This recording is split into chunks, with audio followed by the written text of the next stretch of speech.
네, 할렐루야. 네, 오늘은 예레미야 3장 1절에서 18절 말씀을 가지고 저와 여러분이 하나님의 은혜를 나누도록 하겠습니다. 우리가 지난 2장에서는 예레미야 애가의 그 제목과 같이 슬픈 노래예요. 계속해서 슬픈 노래를 어, 3장에서도 들려주고 있습니다. 그러나 이 3장에 와서는 이제 하나님의 진노와 또 회개와 소망이 이제 함축적으로 들어 있어요. 우리가 음, 하나님의 모든 구속사를 보면은요, 하나님은 반드시 진노하시는 분이에요. 그러나 그 진노는 우리를 죽이기 위한 것이 아니고요, 멸망시키려고 하는 것이 아니고 회개로 인도하는 거예요. 그래서 그 회개를 통해서 하나님은 다시 소망을 주는 거예요. 이게 창세기부터 요한계시록까지요. 계속해서 하나님의 말씀은요. 경고들이 많이 나타나고요. 믿음의 선진들 또 불순종으로 진노 가운데 겪었던 믿음의 선진들도 많이 나옵니다. 믿음으로 실패한 것 같지만 그들은 다시 회개하면서 하나님이 주시는 소망으로 일어나는 그런 그 믿음의 조상들이 많아요.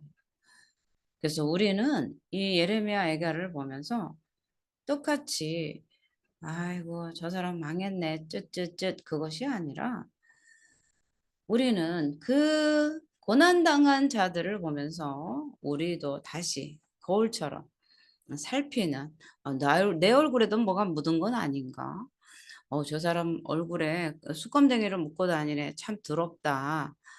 그러면 내 얼굴은 어떤가? 그러면서 거울을 한번 들여다보는 그런 역할을 우리 예레미야의 애가에서 우리에게 그 역할을 우리에게 충실히 해주고 있다고 봅니다.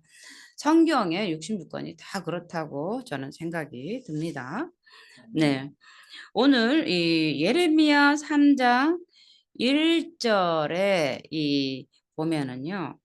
이 하나님 여호와의 분노로 말미암아 고난 당하는 자는 나로다 이렇게 1절에서 딱 나와요. 그래서 이 우리가 예레미야를 예레미야가 썼다고 우리가 해석을 할 때 이 예레미야는 이 고통당하는 민족과 자신을 분리시키지 않았다는 점이에요. 우리가 이 느헤미야서에도 마찬가지입니다. 느헤미야 1장 1절에서 하나냐로부터 예루살렘의 성에 그 소문을 들었죠. 불타버렸고 남은 자들이 고통받고 고난당한다는 그 사실을 들었을 때 예레미야와 마찬가지로 느헤미야도요. 그가 이렇게 기도를 합니다. 우리가 예레미야 1장 한번 가볼까요? 네, 우리가 예레미야와 느헤미야가 예, 자기의 자신의 그 상황과 그죠? 민족, 이스라엘 전체 민족을요 하나로 묶어서 자신의 죄로 고백하고 있다는 사실이에요. 우리가 느헤미야 1장 1절을 보면요. 이 6절을 한번 읽어보면 이스라엘의 유다의 죄를 자신의 죄로 인식하고 기도하고 있다는 사실이에요. 오늘 이 예레미야 애가 3장 1절에도요. 똑같이 하나님께로부터 말씀을 받은 선지자가 하나님 앞에서와 그 나라 민족의 백성들 사이에서 어떤 역할을 하는지 정말 지도자, 하나님께 세우신 리더는 정말 다르구나 하는 것을 우리가 알 수 있어요. 한번 6절을 한번 읽어볼게요. 느헤미야 1장 6절. 이제 중에 주의 종들인 이스라엘 자손을 위하여 주여로 기도하오며 우리 이스라엘 자손이 주께 범죄한 죄들을 자복하오니 주는 귀를 기울이시고 눈을 여시사 종의 기도를 들으시옵소서. 나와 내 아버지의 집이 범죄하여 주를 향하여 크게 악을 행하여 주의 종 모세에게 명령하신 계명과 율례와 규례를 지키지 아니하였나이다. 아멘. 느헤미야가 사실은 우상 숭배한 적이 없어요. 느헤미야는 유다 백성을 향해서 우상 숭배의 죄를 회개하라 선포했던 정말 눈물의 선지자 아니겠습니까? 그런데 오늘 이 예레미야 애가의 이 저자도 이 고통당하는 이스라엘 유다와 자신을 분리시키지 않았다는 거죠. 백성이 당하는 고난, 그 심판을 자기 것으로 여겼다는 거예요. 자기 것으로. 아이고, 왜 그랬어요? 회개하세요, 회개. 음. 그런데 우리에게 우리 앞에 있는 성도들의 그 죄가 나의 죄로 인식하면서 회개를 하는 거예요. 제가 우리 계속 저녁마다 기도회를 할 때마다 계속 기도 우리 팀들에게 말씀드리는 것이 바로 그런 거예요. 나의 죄로 인식하면서 회개하십시오. 우리 조상들의 우상 숭배자, 우리 가족, 우리 자녀들이 예배치 않고 허랑방탕하게 살아가는 그 모습들을 보면서 우리 자녀들을 하나님 앞에 기도할 때 그것이 나의 죄인 것처럼 인식하며 내가 회개할 때 하나님은 그 기도를 들으십니다라고 계속해서 제가 주장하는 건 아니겠습니까? 그것이 제 주장입니까?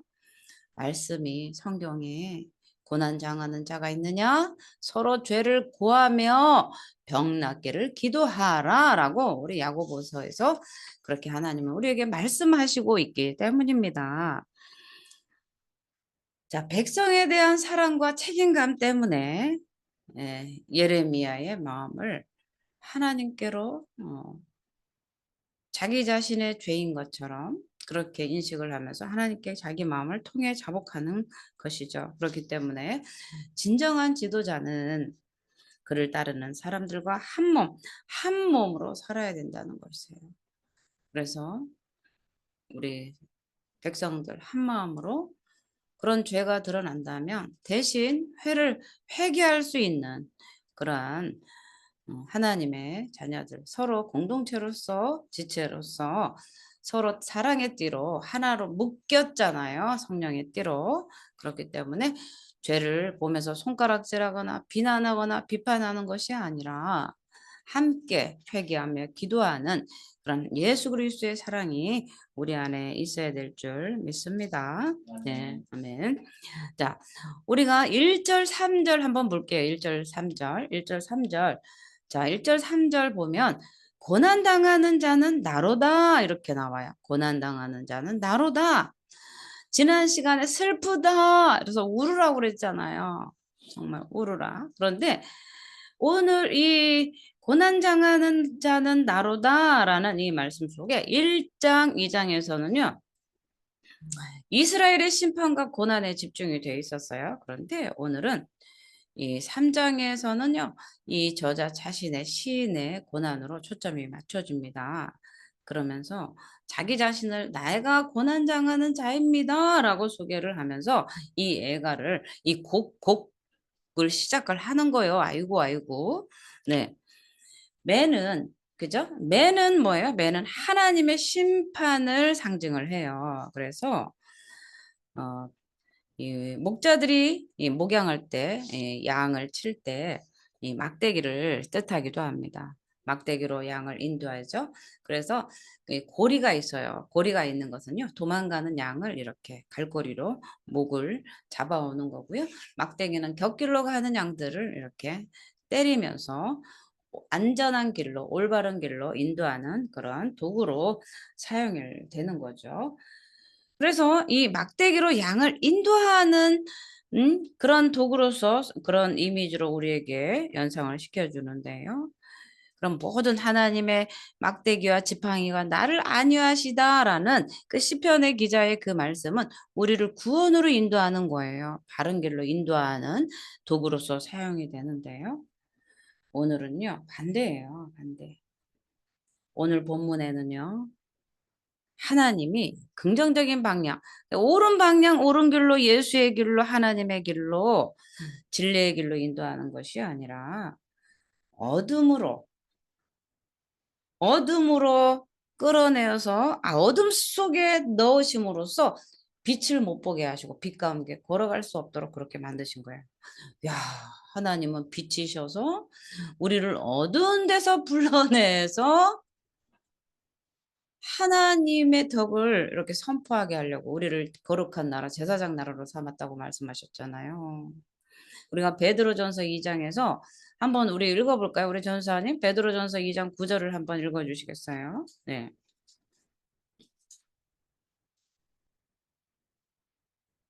네. 베드로전서 2장 9 절. 네.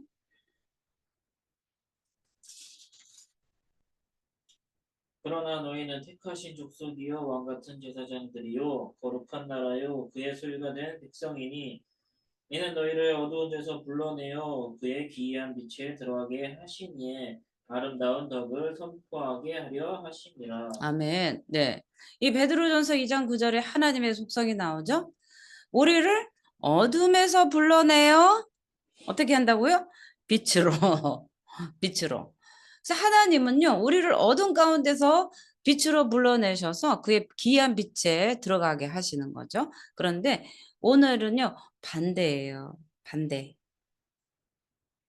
어둠으로 이끌어내는 거예요. 빛 가운데 걸어가지 못하도록 어둠 속으로 집어넣는 거예요. 그래서 하나님이 조물토록 하루 종일 손을 들어서 그를 때리는 거예요. 어둠에 가도 얻은 것도 부족해 가지고 계속 막대기로 때리는 거예요. 아야 너무 아파요. 너무 아파. 하나님의 징계가 하루도 쉬지 않고 그 하나님의 징계의 손이 그를 친다는 얘기예요. 하나님은 푸른 초장으로 인도하시는 하나님, 빛으로 인도하시는 하나님이 아니라 어둠 속으로 이 고난 당하는 자를 데려다가요. 계속해서 혼내시고 그 때리는 그런 존재로 오늘 이 말씀에서 하나님을 묘사하고 있어요. 자, 4 절에서 6 절입니다. 육체적 고통이 얼마나 큰지를 이제 4 절과 6 절까지 우리에게 말씀해 주세요. 나의 살과 가죽을 쇠하게 하신다. 네, 고통으로 말미암아 일어난 이 정신적, 육체적 고통을 다 얘기하는 거예요.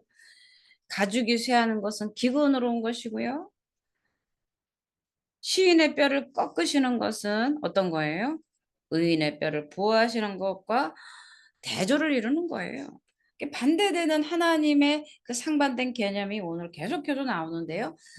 이상하다. 하나님이 그런 하나님이야? 네, 하나님은 진노하시는 하나님. 우리는요, 하나님의 사랑의 하나님을 계속 강조해요. 신약 시대와 현대교회 예수님의 사랑. 그래서 우리 주의풀 교회도 하나님은 사랑이십니다. God loves you. 그래서 하나님은 당신을 사랑합니다. 하나님은 당신을 사랑합니다. 얘야, 너 그래도 하나님을 당신은 사랑합니다. 죄인에게 가서도 그럼에도 불구하고 하나님은 당신을 사랑합니다. 맞아요. 그러나 사랑하기 때문에요. 사랑하는 자녀들을 반드시 징계로서 다스리십니다. 왜? 온전케 하시려고. 거룩한 제사장 만드시려고 하나님의 진정한 자녀라면 반드시 징계 가운데 그를 훈련시키고 단련시키고 거룩으로 인도하시는 거예요. 사생자는 그럴 필요가 없죠. 네. 자, 우리가 이 예레미야 애가의 이 시인이요. 자기 자신의 고통을 이렇게 계속 설명을 하고 있어요. 하나님이 자신을 고통과 수고로 둘러싸이게 만들어서 대적처럼 취급하시는 거예요. 그전에는 하나님은 내 편이셨는데 이제는 하나님이 나의 원수가 되어 가지고요. 가는 곳마다 나를 때리고 어두움으로 아주 참혹한 그런 상황 가운데 몰아넣었다는 거죠. 그러면서 아주 가장 절망적인 최고의 절망이 여기 6 절에 나와요. 6 절에. 6 절에 한번 읽어 볼까요? 나를 어둠 속에 살게 하시기를 죽은 지 오랜 자 같게 하셨도다. 음. 원수처럼 여기시고요. 죽은 지 오래된 자 같이 그렇게 만들었대요. 제가 MDB 다닐 때 너무 고난이 컸어요. 정말 지하에 있으면서 정말 살 소망이 끊어지는 그런 고난 가운데 있을 때 제가 이제 학교 수업을 마치고 옆에 있는 전도사님 한테 "전사님 내가 너무 힘드니 나를 중보해 주세요. 너무 힘들어요." 그랬더니 "나한테 말하지 마. 나는 지하 100 미터야." 이러셨어요. 지하 100 미터에 자기는 가 있다는 거야. 자기는 고통이 나보다 더 심하니 건들지 말라는 거예요. 그때는 그것이 이해가 되지 않았어요. 그런데 와, 정말 하나님은 어둠 속에, 그죠? 빛을 못 보게 아주 흑암 속에 가두어 두시고요. 그것도 부족해서 원수처럼, 죽은 지 오래된 자처럼 그렇게 만들어 암흑 속에 가두었다고 하시는 거예요. 우리가 시편 143 편에도요. 이 시인이 자기 자신의 그 절망 중에 어둠 속에 있는 자기 자신을 표현할 때 똑같이 그렇게 시인이 이 표현을 합니다. 그래서 그 어두운 곳은요. 빛을 전혀 볼 수 없는 그런 곳이에요.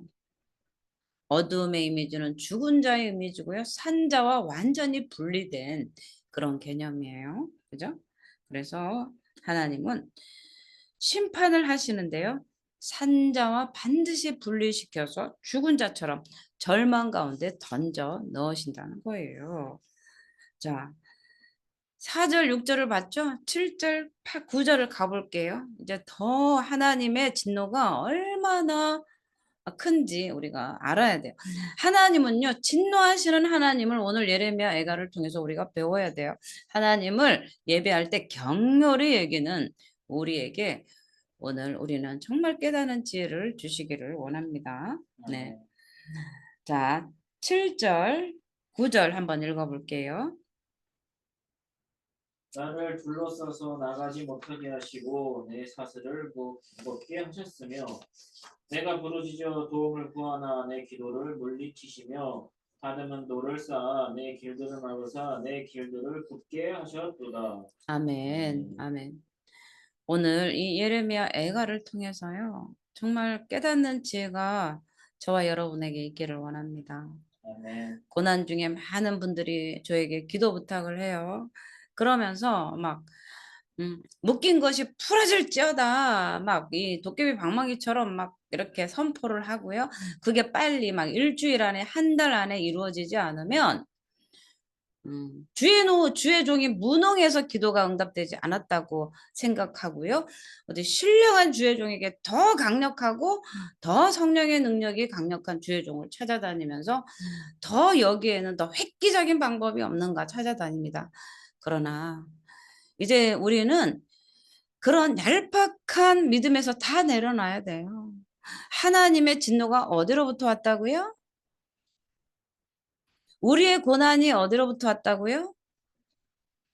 하나님의 진노는요. 우리 죄 때문에 왔고요. 우리 죄 때문에 하나님의 진노가 왔다는 사실을요. 이거를 우리는 정확하게 깨달을 때 하나님의 진노는요. 쉽게 물러갑니다. 하나님이 우리에게 진노와 징계를 주시는 뭐예요? 막 고난 속에 넣어 가지고 죽어 봐라가 아니고요. 하나님께서 우리에게 진노를 허락하신 이유는 깨달아라. 너희 죄가 무엇인지 깨달아라. 돌이켜라. 그거는 죄야. 그거는 우상 숭배야. 그것 안 돼. 그렇게 하려고 고난을 주신 거예요. 진노를 주신 거예요. 근데 그것을 깨달아서 회개하면 되는데요. 그 원론적인 그 죄의 문제를 하나님 앞에 가져가지 않고 당장 눈앞에 보이는 고난에서만 벗어나려고 발버둥을 치니까 지금 어때요? 옴짝달싹 못하게 하신 분이 누구예요? 하나님이세요, 하나님. 하나님께서 우리의 발을 착고를 채우고 우리가 7 절을 보면요. 이게 너무나 정확해요. 너무나 정확해. 왜 이걸 몰랐을까? 왜 하나님 앞에 울며불며 하나님 이 상황, 이 고난만 없애주세요라고 했을까? 왜 그 고난 속에서 나의 죄를 발견하지 못했을까? 왜 그 원인이 무엇인가를 내가 분석하고 연구하고 찾아보지 않았는가? 이것이 우리의 후회 아닙니까? 이제라도 우리가 저녁마다 모여서 기도하고 이제라도 그 죄를 찾아서 회개하고 있지 않습니까? 얼마나 큰 은혜인지 모릅니다. 하나님 앞에 우리가 죄를 짓고 회개하며 이제 깨달으면요. 하나님의 그 진노는요. 서서히 아침 안개처럼 사라져요. 할렐루야입니다. 아멘. 할렐루야. 아멘. 하나님께서 우리를 옴싹달싹 못하게 했어요. 어둠 속에 살게 하시고요. 나를 둘러싸서 나가지 못하게 하시고요. 내 발의 사슬을 무겁게 해 가지고 이 착고를 채워 가지고 옴짝달싹 못하게 만드신 분이 바로 하나님이시고요. 그런데 그런 상황 가운데 내가 부르짖어 주여 부르짖으나 기도를 물리치신다는 거예요. 주여 부르짖는 나를 부르라 환난 날에 나를 부르라 내가 응답하겠고 너희가 알지 못한 내가 크고 은밀한 일을 알리겠다 하신 말씀은요. 그 은밀한 말은요. 이 죄인들에게는요. 나의 죄를 알려주시는 거 아니에요. 그죠? 아멘. 너 이런 죄를 회개해. 그죠? 그렇게 해서 회개하고 나면 정말 하나님의 큰 영광의 빛이 들어와서 응답하시는 하나님의 놀라운 기적의 역사가 있을 줄 믿습니다. 아멘. 자, 오늘 이 9절에도 볼게요. 다듬은 돌소서.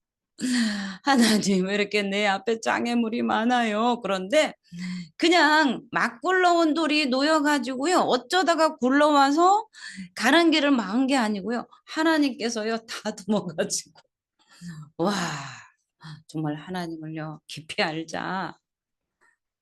에베소서 1장 17, 18, 19절에 내가 너에게 지혜와 계시의 영을 주어서 첫째 하나님을 알게 하시고 오늘 하나님을 잘 아는 저와 여러분이 되시길 바랍니다. 아멘. 하나님의 진노는요. 그냥 대충이 없어요. 하나님이 우리를 진노 가운데 딱 버려 두시고 이 단련을 시킬 때는요. 우리 안에 있는 죄성이 다 빠질 때까지 하나님은 결코 물러나지 않는 분이시요. 않는 분이세요. 대충이 없습니다. 끝까지 어떻게 해요? 거룩해질 때까지 그의 속사람이 하나님께로만 향할 때까지 계속해서 물과 불에 넣는다는 거예요. 그래서 이사야서 41장에 두려워 말라 놀라지 말라 내가 너와 함께 하리라. 내가 불 가운데 지날 때에도 불이 너를 사르지 못하게 할 것이고 물 가운데 지날 때도 물이 너를 침몰치 못하게 할 것이다. 그 말씀은 뭐냐면요. 불 속에서 넣고 물 속에도 넣는다는 얘기예요. 단련시킨다는 거예요. 제가 지난번에도 한번 말씀드린 적이 있습니다만은 우리를 벼르실 때 단조를 한다는 게 단조 때리고 응?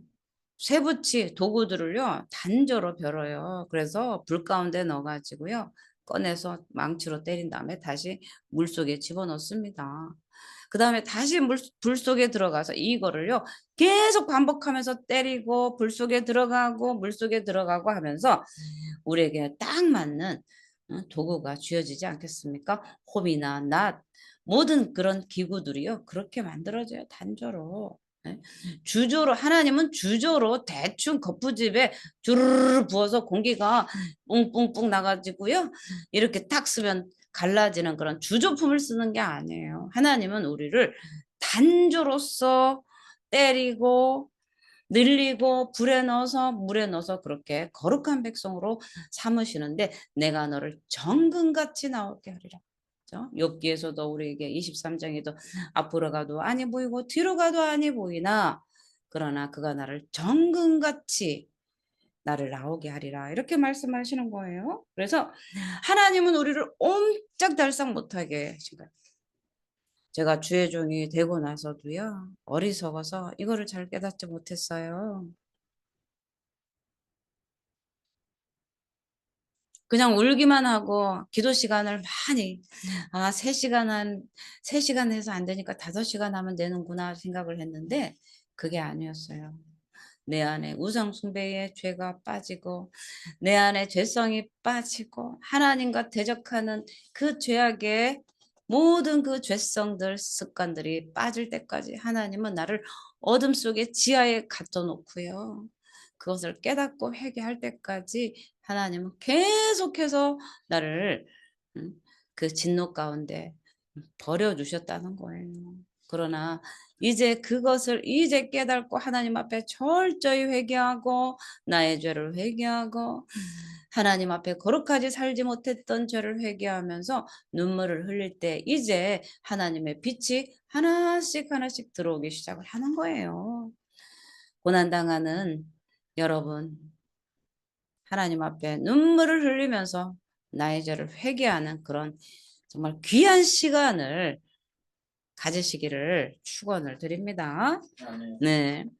자, 우리가 계속해서 이 옴짝달싹이 못한 차코가 뭐예요? 차코가 감옥에 갇힌 것처럼이죠. 감옥에 갇힌 그런 옴짝달싹할 수 없는 그런 상황 속에서도 그죠? 도움을 요청했지만 기도의 응답도 없어요. 그죠? 집 달라고 기도한 지가 20년, 교회 달라고 한 지가 20년.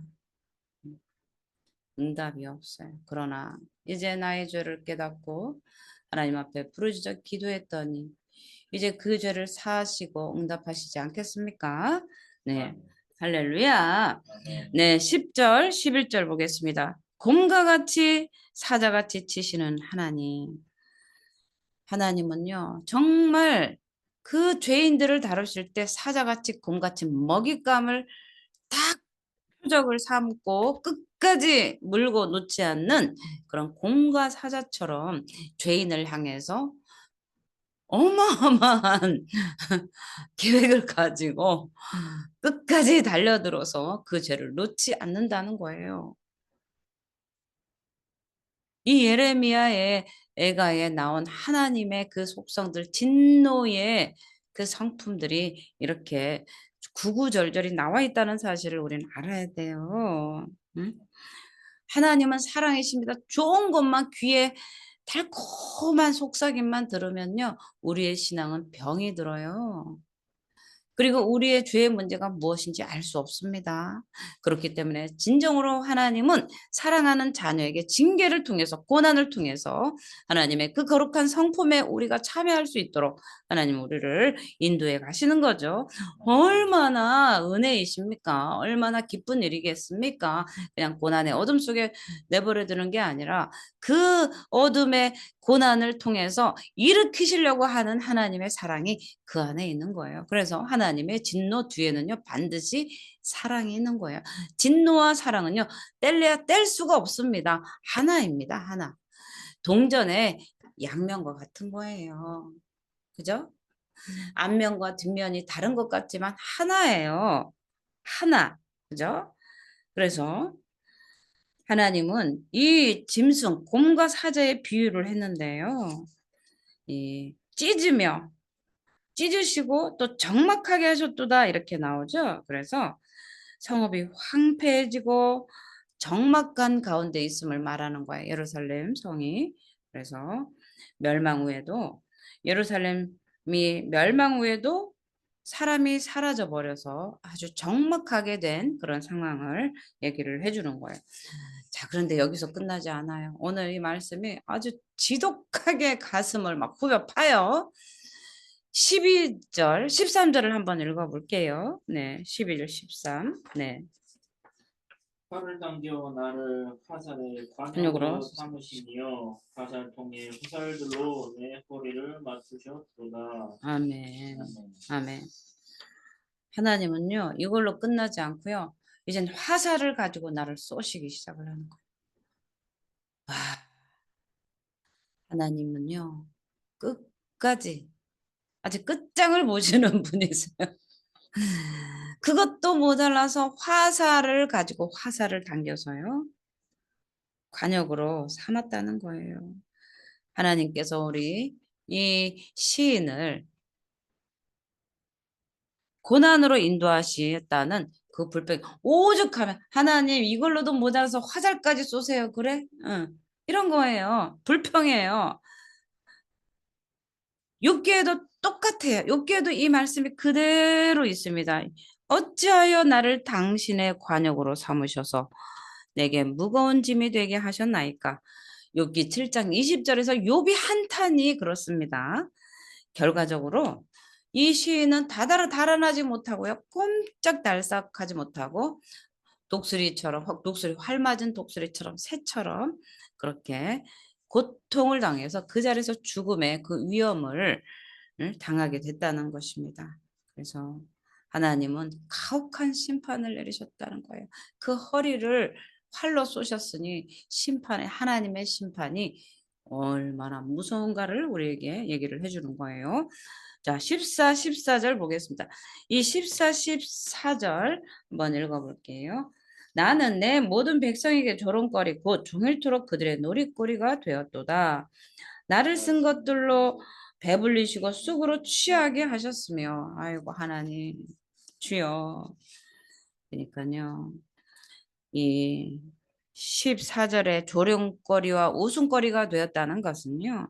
정말 시온의 전체의 그 조롱거리보다 정말 예레미야가 당한 이 조롱거리죠. 그래서 이 조롱과 웃음거리는요. 아니 고통받아서 그것도 너무 힘든데 고통받은 자신을 보면서 손가락질하고 조롱하는 것이 그게 더 상처가 되는 거예요. 예? 지금 아파 죽겠는데 예?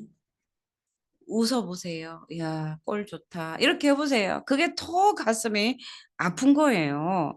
그래서 이러한 표현들이요. 예레미야의 탄식시에 많이 등장을 합니다.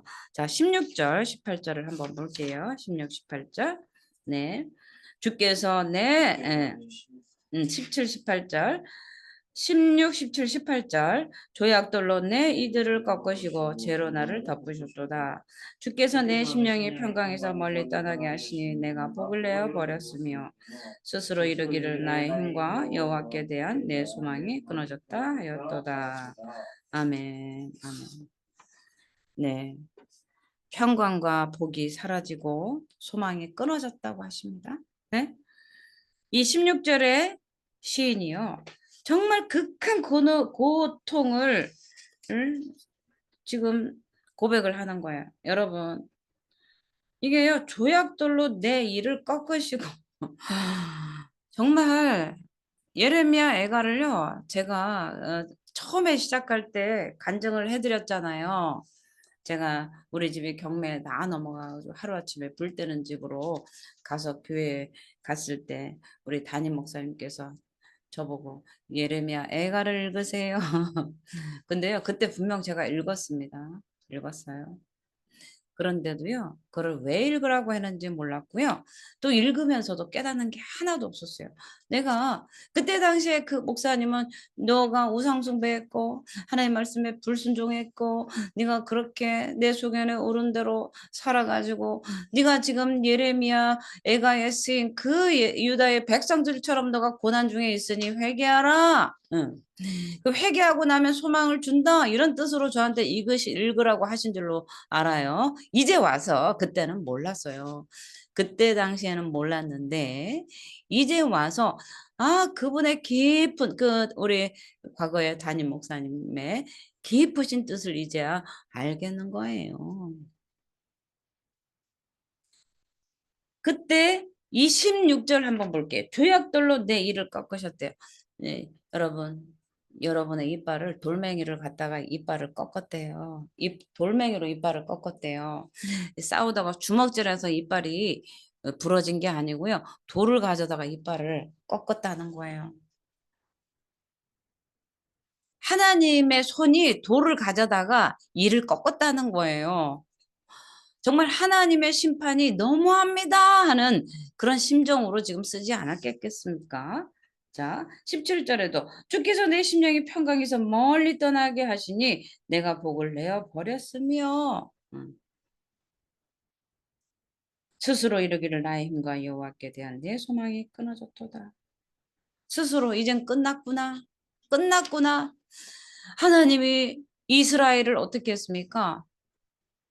종대했던 애굽 땅에서 건져내서 젖과 꿀이 흐르는 가나안 땅으로 주셔서 너희는 나의 백성이고 나는 너희 하나님이 되리라. 이 언약은 끊어지지 않으리라 그랬잖아요. 이 언약이 다윗의 언약을 통해서 그죠? 지금 현재 예수 그리스도의 그 언약 가운데 세워졌지만 이때 당시에는요 예레미야는 죽은 줄 알은 거예요. 이제 소망이 끊어진 거죠. 이제 유다가 바벨론으로 들어가고요. 포로가 돼서 잡혀가고요. 예루살렘 성이 다 불타버려서 이제는 끝났구나. 소망이 끊어졌다. 왜 그렇게 생각했겠어요? 북이스라엘이 아수르에 의해서 완전히 멸망했기 때문에 이제는 유다가 북이스라엘처럼 그렇게 멸망할 거라고 생각을 한 거예요. 그러나 예레미야는 어떤 것을 가지고 있었습니까? 예레미야 하나님의 언약이 있었잖아요. 70년 후에 돌아오리라. 포도원을 사라. 반드시 너희가 70년 후에 돌아와서 포도밭을 가꾸게 하리라는 언약의 약속이 있었음에도 불구하고 그때 당시에 그 눈으로 본 것은요. 이제 살 소망이 끊어졌구나. 이제는 유다는 끝났다라고 생각을 한 거예요. 안 그렇겠습니까? 내 인생이 끝났다. 이제 살 소망이 없구나. 그런 생각을 하지 않았겠습니까? 그렇기 때문에 이 평강도 사라지고 복도 사라지고 깊은 절망 가운데 들어왔어요. 하나님을 향한 소망도 끊어졌다고 이렇게 탄식을 하는 거예요. 우리가 이런 고난이 이 닥쳤을 때 우리는 어떻게 해야 됩니까? 우리가 이 예레미야 3장에서 우리는 많은 것을 배우게 돼요. 그래서 모든 것을 주관하시는 하나님께서 우리에게 고난을 주실 때는 반드시 우리는 무엇을 생각하게 돼요. 그죠? 무엇을 생각해야 됩니까? 우리의 죄를 돌아보는 거죠. 우리의 지난 날을 돌아보는 거죠. 내가 예배자로 하나님 앞에 예배하는 예배자로 섰는가? 신령과 진정으로 예배자로 섰는가? 우상 숭배는 하지 않았는가? 하나님을 만홀히 여기진 않는가? 하나님을 사랑하고 내 이웃을 내 몸같이 사랑하고 있는가? 이런 것들을 우리는 돌아보게 되는 거죠. 하나님의 그 진노는요.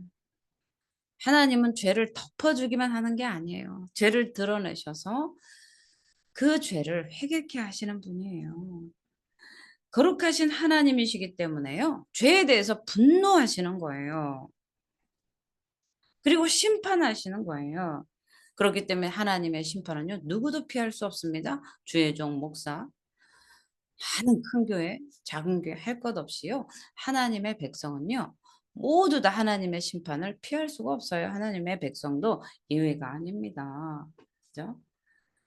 그래서 하나님이 죄에 대해서 벌하시는 이유가 고난을 통해서 하나님께 진정으로 돌아오는 거예요. 진정으로 성전 마당들만 밟는 게 아니라 내 마음이 신비에, 그죠? 신비에 하나님의 성령의 법을 새기고 하나님의 거룩하심을 맛보는 백성으로 온전케 서라고 고난을 허락을 하신 거죠. 그래서 믿음의 선진들이 겪었던 그 혹독한 고난도요, 얘가 똑같습니다. 예레미야 애가뿐만이 아니라 각 성경마다 그 혹독한 고난과 시련들은요, 다 하나님의 거룩한 백성, 제사장 나라를 만들기 위한 하나님의 심판, 진노였다는 사실이죠. 네? 그렇기 때문에 현재 우리도 죄로 인해서 고난 중에 있다면 속히 회개하고 돌아서야 되는 거죠. 음, 예레미야가 말하는 건 애매히 당하는 고난이라면 하나님 앞에 나와 답을 구해야 되는 거죠. 그죠? 그것이 죄 때문에 고난을 당하든 애매히 당하는 고난이든 다 모든 해답은 어디에 있다? 하나님께 있다. 하나님께 있습니다. 그래서 모든 것을 주관하시는 하나님께서 고난을 주셨다면 그 응답도 하나님께 있다는 거예요. 그래서 고난을 통해서 우리를 온전하게 만들어 가시는 하나님의 그 은혜를 우리는 발견하게 되는 거죠. 자, 우리가 이제 이 예레미야 3장을 통해서 3장 18절까지 말씀을 통해서 우리가 또 배워야 되는 건 뭐냐면요. 고난에는 반드시 분명한 하나님의 뜻이 있다는 사실이에요. 그냥 고난은 고난으로만 끝나지 않는다는 사실입니다. 고난에는 분명한 하나님의 뜻이 담겨 있기 때문에요. 하나님은 이유 없이 고난을 주지 않아요. 기도해도 당장 고난이 해결되지 않는 것은요. 이 고난을 통해 이루시고자 하는 하나님의 뜻이 있기 때문에 그래요. 응답을 빨리 하면 좋은 것 같잖아요. 그렇지 않고요. 이 고난의 과정을 통해서 하나님이 이루시고자 하는 하나님의 뜻이 있다는 거예요. 고난을 벗어나게 해달라는 이 기도는 원망과 낙심밖에 없어요. 불평하며 울어댑니다. 그죠? 근데 이루어지지 않는다고 낙심하게 되는 거예요. 하나님은 나 사랑하지 않나 봐. 응? 기도해도 소용이 없어. 이렇게 원망하게 되죠. 그런데 고난을 당할 때에는 어떻게 피하려고만 하지 말고요. 정말 하나님께서 나에게 주신 고난이 무엇인가를 그 뜻을 발견하는 귀한 시간을 저와 여러분이 갖기를 원합니다. 아멘. 그래서 우리도 믿음의 선지자들처럼 고난이 내게 유익이라 하죠. 고난의 유익이라. 다 사도 다윗이 시편에서 이렇게 말씀하지 않습니까? 고난을 통하여 주의 율례를 배웠나이다. 이 고백은요, 저의 고백이기도 합니다. 제가 그 지난날의 고난을 통해서 제가 주님의 율례를 배웠기 때문에 그렇습니다. 하나님의 율례를 어떻게 알았겠습니까? 고난 가운데 말씀을 읽으면서 계속해서 주님의 뜻을 찾을 때 주님의 율례가 내 앞에 정말 감사로 다가왔죠. 그렇기 때문에 고난은 우리에게 율례를 선사해 줍니다. 하나님의 명령과 규례와 법도를 잘 알게 해주시고요. 그 율례 안에서 살아갈 때 하나님의 그 모든 하나님께서 우리에게 주신 고난이 진노가 다 축복으로 바뀌는 줄 믿습니다. 네, 우리가 이제 모든 살 소망이 끊어진 것처럼 그렇지만 이제 14절에서 18절의 그 말씀을 통해서 이제 바꿔주는 정말 역전이 되는 그런 역사들이 있다는 사실이에요. 하나님은 우리에게 평강과 행복을 주길 원하세요. 지금 당장은 내 앞에 있는 모든 행복을 걷어가고 빛으로 살았던 삶이 어둠 속으로 갇혀 있어서 정말 죽은 자처럼 된 그런 절망의 순간이라 할지라도 하나님은 우리에게 고난을 허락하신 그 목적은 사실은 평강과 은혜를 주시기 위한 목적이 그 안에 담겨져 있기 때문에 그렇습니다. 그래서 고난을 주시는 것이 하나님의 본심이 아니에요. 우리가 자녀들을 키우잖아요. 우리 자녀들이 말 안 들면 때리기도 하지만 미워서 때리는 것이 아니라 정말 도둑질하면 도둑질하지 말라고 때리는 거잖아요. 도둑놈 될까 봐. 그죠? 그렇기 때문에 그 자녀를 향한 징계는요. 그 안에 사랑이 있다는 거예요. 그래서 하나님은 근심과 고통이 있는 이 세상 가운데 정말 요즘 들어서 더 세상이 더 혼란스럽고 막막하고 그런 세상이잖아요. 그런 세상에서 우리를 부르셔서 예수님 안에 있는 그 행복과 평강을 맛보게 하셨어요. 우리가 찾기도 전에 구하기도 전 하나님 우리에게 모든 복을 주셨어요. 예수 그리스도를 믿는 믿음 안에서 모든 고통을 역전시켜 주신 하나님이 우리에게 있다는 사실이에요. 예수 그리스도께서 우리의 모든 죄와 고통의 멍에를 지시고 우리를 위해서 십자가에 달려 돌아가셨기 때문에 우리는 예수 안에서 하나님이 주시는 행복과 참 평안을 얻을 수 있게 되는 것입니다. 오직 우리의 모든 고통을 회복시키고 역전시켜 주실 분은 오직 하나님 한 분밖에 없다는 거예요. 우리의 힘으로 능으로 되는 게 아닙니다. 자, 비록 소망이 끊어진 것 같아도 처음부터 은혜로 부르신 하나님이 끝까지 우리를 붙들어 주신다는 것을 우리가 믿음으로 받아들이고, 그죠?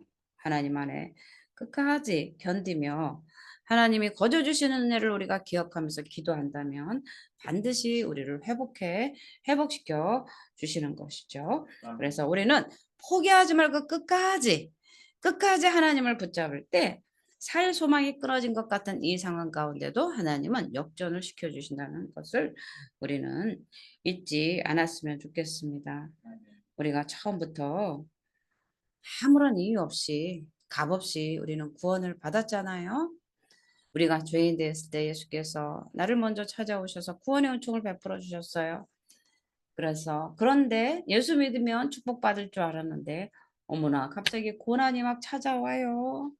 와, 이것은요, 미워서가 아니라 우리 안에 있는 불순물을 다 제거시키고 하나님께서 부르셔서 어둠 속에서 불러내서 귀한 빛에 들어가게 하시는 그 하나님의 은혜 때문에 그렇다는 사실을 우리는 알고 기쁨과 감사함으로 나를 예수 그리스도의 보혈로 정결하게 씻는 그 과정을 빨리 우리가 알고 그렇게 우리의 믿음을 그렇게 하나님 앞에 드린다면 우리의 고난은 속히 물러갈 줄 믿습니다. 네, 예수 그리스도께서 우리에게 오셔서 우리의 모든 고난과 고통을 담당해 주셨기 때문에 그러나 우리는 우리에게 있는 모든 짐을 예수께로 가져가야 된다는 사실이에요.